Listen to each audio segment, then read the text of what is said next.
बहजोई महाविद्यालय बहजोई के YouTube channel पर मैं सलोनी रस्तोगी आप सभी का स्वागत करती हूँ। आज हम एमए प्रथम वर्ष की अनुसंधान विधियों में से किसी एक टॉपिक के बारे में चर्चा करेंगे।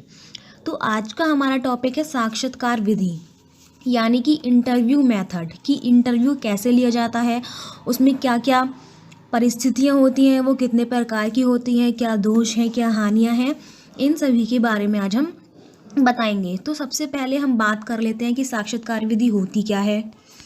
तो साक्षात्कार का अंग्रेजी रूपांतरण इंटरव्यू है। अंग्रेजी शब्द का इंटरव्यू दो शब्दों से मिलकर बना है, इंटर प्लस व्यू, यानी कि इंटरव्यू। इंटर का अर्थ होता है आंतरिक और व्यू का अर्थ होता है अवलोकन करना। इस प्रकार साक्षात्कार अथवा इंटरव्यू का सम्मिलित शाब्दिक अर्थ आंतरिक अवलोकन करना है। ये हमारा इंटरव्यू होता है, यानी कि साक्षात्कार लेने वाले और साक्षात्कार देने वाले के बीच घटित होता है, उसको हम साक्षात्कार विधि कहते हैं। अगर हमें इसकी एक परिभाषा देनी है तो वो कुछ इस प्रकार देंगे कि साक्षात्कार वह सम्मेलन है जो साक्षात्कार लेने वाले और साक्षात्कार देने वाले के बीच घटित होता है, वो साक्षात्कार विधि कहलाता है। साक्षात्कार आमने सामने होने वाला वह वार्तालाप है जिसका उद्देश्य सूचना प्राप्त करना होता है, ये हमारी साक्षात्कार विधि कहलाती है। अब देख लेते हैं कि साक्षात्कार की विशेषताएं क्या क्या हैं। तो इसकी पहली जो विशेषता होगी वो ये होगी कि दो या दो से अधिक व्यक्ति, यानी साक्षात्कार में कम से कम दो व्यक्ति होते हैं। पहला जो साक्षात्कारता है, यानी कि जो साक्षात्कार ले रहा है। दूसरा साक्षात्कार दाता, जिससे सूचना एकत्र की जाती है।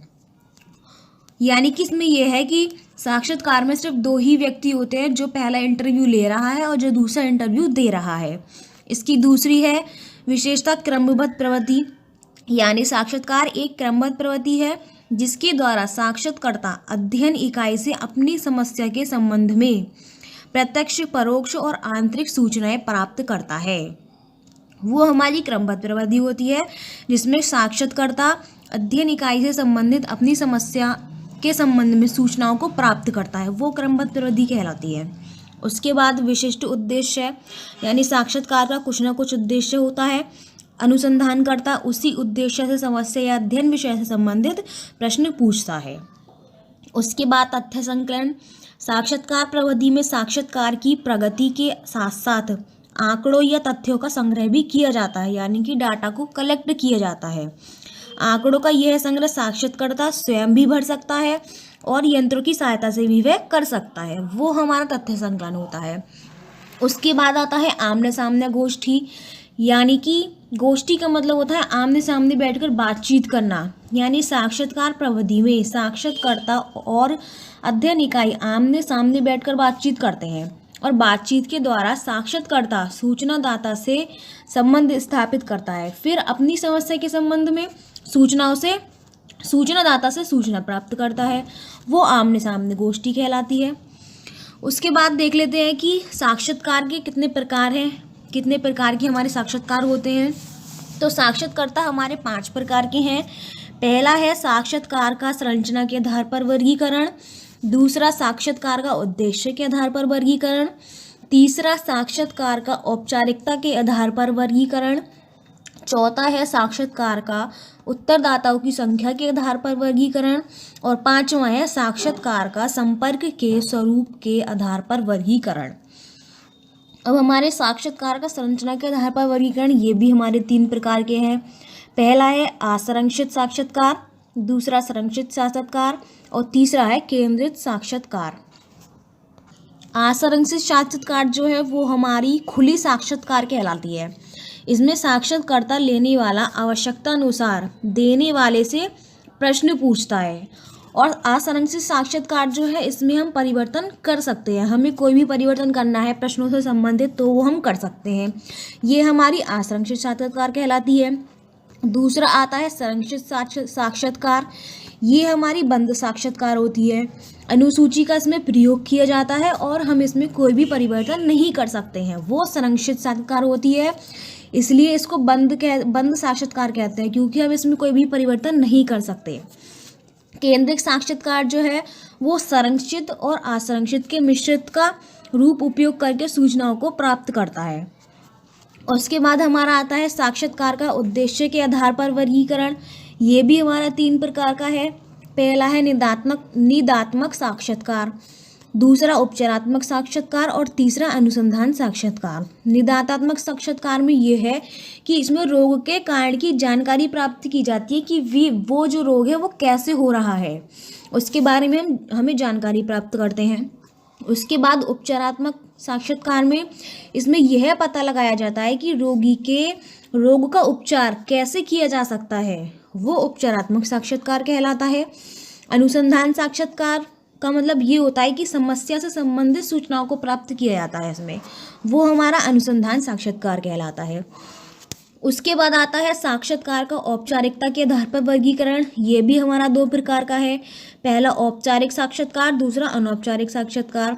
औपचारिक साक्षात्कार इसमें संरक्षित साक्षात्कार के समान ही होता है। औपचारिक साक्षात्कार जो है वो हमारी संरक्षित साक्षात्कार विधि के समान ही होता है। उसके बाद अनौपचारिक साक्षात्कार आता है।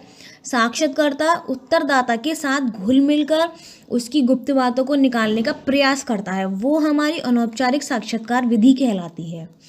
उसके बाद साक्षात्कार का उत्तरदाताओं की संख्या के आधार पर भी वर्गीकरण 2 प्रकार का है। पहला व्यक्तिगत साक्षात्कार, दूसरा सामूहिक साक्षात्कार।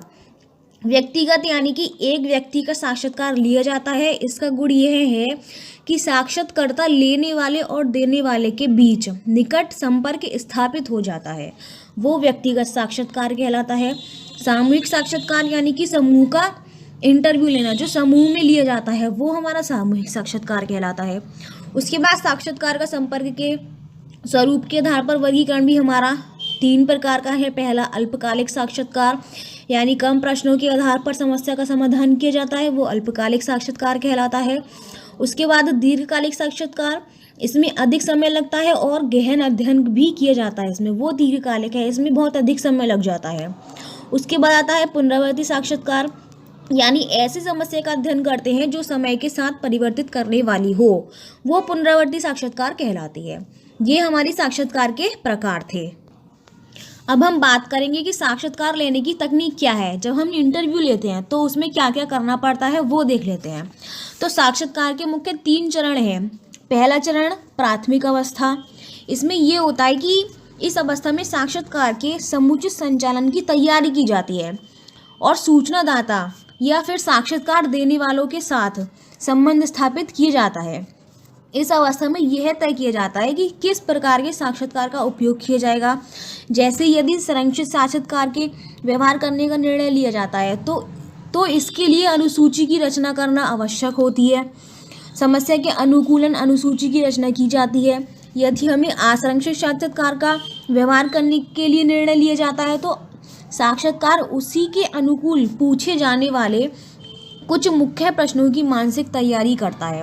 यदि हमें यह देखना है कि हमें सामूहिक साक्षात्कार लेना है, उसका निर्णय करना है कि हमें वो लेना है, तो साक्षात्कार यह निर्णय करता है कि एक समय में कितने सूचनादाता का साक्षात्कार किया जाएगा और साक्षात्कार की अवधि क्या होगी। वो प्राथमिक अवस्था में देखा जाता है कि हमें कौन सी साक्षात्कार विधि को लेनी है, संरक्षित लेनी है या असंरक्षित लेनी है, व्यक्तिगत लेनी है, अल्पकालिक लेनी है या दीर्घकालिक लेनी है, वो इसमें देखा जाता है। उसके बाद आता है हमारा दूसरा चरण यानी मध्य अवस्था। इस अवस्था में साक्षात्कारता साक्षात्कार देने वाले के उद्देश्य को बता देता है और उससे अनुरोध करता है कि वह इस अनुसंधान कार्य में सहयोग करे। इसके बाद प्रश्न उत्तर का सिलसिला शुरू कर दिया जाता है। शुरू में तो सरल प्रश्न पूछे जाते हैं और प्रश्नों की जटिलता जो है वो बढ़ा दी जाती है। साक्षात्कार पूरी तरह सक्रिय रहता है और सूचनादाता के उत्तरों को रिकॉर्ड तैयार करता जाता है। यहाँ सही सूचना प्राप्त करने के संदर्भ में साक्षात्कारता की भूमिका काफ़ी महत्वपूर्ण है। जब वह रुचि के साथ पूरी तत्परता से सूचनादाता के उत्तर को सुनता है तो उसे उत्तर देने में रुचि मिलती है और प्रोत्साहन भी मिलता है। ये हमारी दूसरा चरण था। अब हम बात करेंगे तीसरे चरण की, जो कि अंतिम अवस्था कहलाती है। इस अवस्था में साक्षात्कार का समापन हो जाता है, लेकिन समापन के पहले साक्षात्कारता को कुछ आवश्यक बातों पर भी ध्यान देना चाहिए। जैसे यदि संरक्षित साक्षात्कार हो और अनुसूची का कोई प्रश्न छूट जाए, पूछे बिना वो छूट जाए, तो इस अवस्था में उस प्रश्न को पूछकर उत्तर प्राप्त कर लेता है। दूसरा ये है कि सूचनादाता को साक्षात्कार में सहयोग करने और समय देने के लिए उसे धन्यवाद भी कहना चाहिए और उसकी इस तरह विदा करनी चाहिए कि वे आवश्यकता पड़ने पर फिर साक्षात्कार के लिए रुचि के साथ तैयार हो सके। वो हमारी अंतिम अवस्था कहलाती है। उसके बाद हम बात कर लेते हैं कि साक्षात्कार विधि के लाभ या गुण क्या हैं। तो पहला इसका जो लाभ है वो है गहन अध्ययन, यानी साक्षात्कार के आधार पर किसी विषय का अध्ययन संभव होता है। इसके दो कारण हैं। पहला कारण तो ये है कि साक्षात्कार को सूचनादाता के संबंध स्थापित करने का अवसर मिल जाता है और जिससे एक मैत्रीपूर्ण जो वातावरण है वो बन जाता है और सूचनादाता निसंकोच होकर गहरी और गुप्त सूचनाओं को बता देता है। दूसरा कारण यह है कि अनुसंधानकर्ता को गहन प्रश्न पूछने का भी अवसर मिल जाता है। उसके बाद आता है विस्तृत अध्ययन, यानी साक्षात्कार से किसी विषय का न केवल गहन अध्ययन करना संभव होता है बल्कि विस्तृत अध्ययन भी किया जा सकता है। साक्षात्कर्ता को इस बात की सुविधा रहती है कि वे अधिक से अधिक प्रश्न पूछकर अध्ययन विषय के संबंध में अधिक से अधिक सूचना प्राप्त कर सकें। वो हमारा विस्तृत अध्ययन कहलाता है। समग्र अध्ययन ये होता है कि साक्षात्कार के द्वारा शिक्षित व्यक्तियों और अशिक्षित व्यक्तियों के साथ साथ कुछ बच्चों का भी अध्ययन इसमें संभव हो जाता है। साक्षात्कर्ता आवश्यकता अनुसार सभी लोगों से संगत सूचनाएं प्राप्त कर सकता है। उसके बाद वस्तुनिष्ठ अध्ययन, यानी कि साक्षात्कार के अध्ययन पर जो अध्ययन होता है, साक्षात्कार के आधार पर जो भी अध्ययन होता है वह बहुत कुछ वस्तुनिष्ठ होता है। जैसे विशेष रूप से संरक्षित साक्षात्कार, ये औपचारिक साक्षात्कार, बंद साक्षात्कार के आधार पर प्राप्त आंकड़े अधिक वस्तुनिष्ठ होते हैं। इसका एक कारण ये भी है कि ऐसे साक्षात्कार में परिशुद्धता अधिक होती है और दूसरा कारण यह है कि ऐसे साक्षात्कार के प्रश्न की संख्या और उनके क्रम आदि पहले से ही निर्धारित होते हैं। वो वस्तुनिष्ठ अध्ययन कहलाता है। उसके बाद आता है हमारा व्यक्तिगत संगठनात्मक अध्ययन, यानी यहाँ दो तरीके से सूचनाएं प्राप्त होती हैं। एक तो सूचनादाता में व्यक्तिगत की कौन कौन से गुण या शील गुण उपस्थित हैं और दूसरा सूचना यह मिलती है कि सूचनादाता में ये सभी शील गुण जो है वो कहाँ तक संगठित और विकसित हैं वो देखा जाता है। उसके बाद आता है हमारा अधिक यथार्थ अध्ययन, यानी प्रश्नावली की अपेक्षा साक्षात्कार पर आधारित अध्ययन अधिक सही और यथार्थ होता है। साक्षात्कार में साक्षात्कर्ता के उपस्थित रहने के कारण सही सूचना प्राप्त होने की संभावना भी इसमें अधिक रहती है। उसके बाद आता है जटिल समस्याओं का भी अध्ययन हो जाता है। साक्षात्कार के द्वारा जटिल से जटिल समस्या जो भी होती है उसका समाधान करने में भी हमें सहायता मिलती है। उसके बाद इसका अगला पॉइंट है अतीत की घटनाओं का भी अध्ययन इसमें किया जा सकता है। उसके बाद मैत्रीपूर्ण संबंधों का लाभ, यानी कि साक्षात्कार विधि के उपयोग द्वारा सूचनादाता से मैत्रिक भावना स्थापित करने में विशेष सुविधा व सुगमता रहती है। उसके बाद इसका अगला पॉइंट है कि बच्चों एवं अशिक्षित व्यक्तियों के अध्ययन में भी उपयोगी होता है। ये सभी हमारे साक्षात्कार के लाभ और गुण थे। अब बात करते हैं साक्षात्कार विधि से हानि और दोष क्या क्या है। सबसे पहला पॉइंट तो ये है कि समय और श्रम का अधिक खर्च, यानी साक्षात्कार में अधिक समय लगता है और अधिक श्रम भी इसमें हमारा खर्च होता है और विशेष रूप से व्यक्तिगत साक्षात्कार जो है उसमें यह दोष बहुत ही अधिक पाया जाता है। उसके बाद दूसरा पॉइंट सीमित प्रसार, यानी साक्षात्कार का प्रसार सीमित होता है, इसलिए दूर दूर के सूचनादाता से किसी अध्ययन विषय के संबंध में सूचना या आंकड़े प्राप्त करना संभव नहीं हो पाता है। उसके बाद तीसरा भाषा की कठिनाई, यानी साक्षात्कार के समय कुछ सूचनादाता अपनी दोषपूर्ण भाषा के कारण साक्षात्कर्ता द्वारा पूछे गए प्रश्नों का समुचित उत्तर नहीं दे पाते। जो सूचनादाता हकलाते हैं या तुतलाते हैं आदि उनकी भाषा से पीड़ित होते हैं तो वे संकोच, लज्जाहीनता के भाव से पीड़ित रहते हैं और सही से प्रश्न भी नहीं कर पाते, तो इसमें भाषा की कठिनाई भी रहती है।